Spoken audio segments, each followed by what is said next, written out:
Bonsoir à tous et à tous, bonsoir à tous les suiveurs et à tous les inconditionnels de Grégoire Omnisport. Doomu Gaynde Ndiaye warul tiit warul ragal. Donc les Lions vont disputer la demi-finale de la Coupe d'Afrique des Nations face à la Tunisie. Donc on rappelle, le Sénégal et la Tunisie s'étaient rencontrés en 2004. Donc à Tunis, match gagné par les Tunisiens 1-0. Moo tax Sénégal dama bëgg a jël suñu revanche.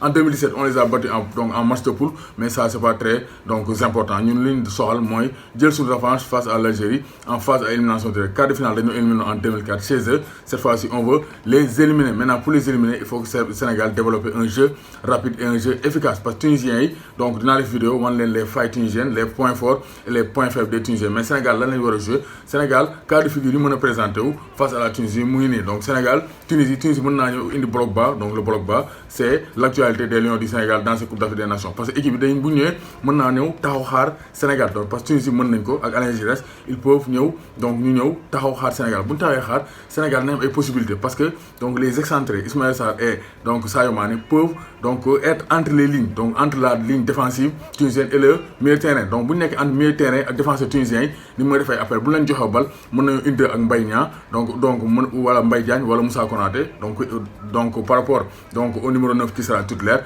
Donc Sadio Mané ak Ismaïla Sarr mën nañu dugg entre les lignes de même que Henri Saivet mën nañu def ligne de 3 donc nekk entre les défenseurs et les milieux de terrain donc tunisiens. Comme ça bu ñu yoree bal bi rek ils vont créer des espaces nañ mën a def une deux wala créer des décalages sur les ailes donc pour mën a def différence. Donc loolu première solution. Deuxième solution mooy Sadio Mané ak Ismaïla Sarr bu ñu yoree bal ñu dugg ci axe bi bu ñu duggee ci axe bi ils vont libérer les ailes pour les latéraux Lamine Gassama et Youssouf Sabaly. Donc ñooñu bu leen décaler ñu mën a centrer. Pour Lamine Gassama donc il y aura pas de souci, mais pour Sabaly il y a un souci parce que Sabaly il joue avec son pied faible, donc c'est-à-dire son pied gauche sur le côté gauche parce que Sabaly c'est un pied droit donc droitier la moo tax bu ñu ko centrer bu ñu ko defee passe donc bu ñu ko defee passe en profondeur du mën a ñëw rek centrer donc dans la foulée. Moo tax ça aussi c'est un handicap pour donc le Sénégal, les centres en foulée ou bien les centres en mouvement de Youssouf Sabaly parce que c'est un pied donc c'est un pied droit de formation, c'est un pied droit donc il doit revenir sur son pied droit pour centrer. Loolu aussi ça peut retarder le jeu du Sénégal. Loolu aussi mën naa nekk option. Ismaïla Sarr bu yoree repiquer ci axe bi, Sadio Mané aussi bu jëlee donc partie de son côté gauche dugg ci axe bi, comme ça dina libérer les espaces pour donc Youssouf Sabaly et Lamine Gassama. Ñoom aussi nañ mën a jël aile yi centré, comme ça on sera donc en surnombre dans la défense tunisienne. Loolu deuxième option la. Beneen option bi aussi mën naa nekk les dribbles donc sur les ailes. Ismaïla Sarr jël bal bi donc 1 contre 1 face à la défense donc tunisienne. Après donc jéem a dribbler centré. Sadio Mané aussi mën naa jéem a dugg tëgg crochet donc du droit mën naa centré pied gauche. Loolu aussi ça c'est une possibilité. Donc possibilité bi nga xamante aussi war ñu ko utiliser c'est de balancer les balles donc sur Mbaye Diagne ou bien Mbaye Niang wala Moussa Konaté parce que les Tunisiens ont de très grands défenseurs. Donc Meria et Brown sont des défenseurs de grande taille. Donc balles aériennes donc ils seront à l'aise parce que défense tunisienne c'est pas une défense impériale. Donc dans la surface ils peinent, ils commettent beaucoup d'erreurs. Loolu aussi gars yi war nañ cee mën a profiter. Donc gis nañ ne face au Bénin nan lañ dugalee Sadio Mané moo nekk ci intervalle yi entre le milieu et la défense béninoise. Donc mu indi Gana Gueye solti ko indi mu téye bal bi jox Gana Gueye, comme ça Gana Gueye day jàkkaarloog défenseurs yi bu jàkkaarloog défenseurs yi rek day pousse bu accéléré défenseurs yi bu ñu ko laalee mu am penalty.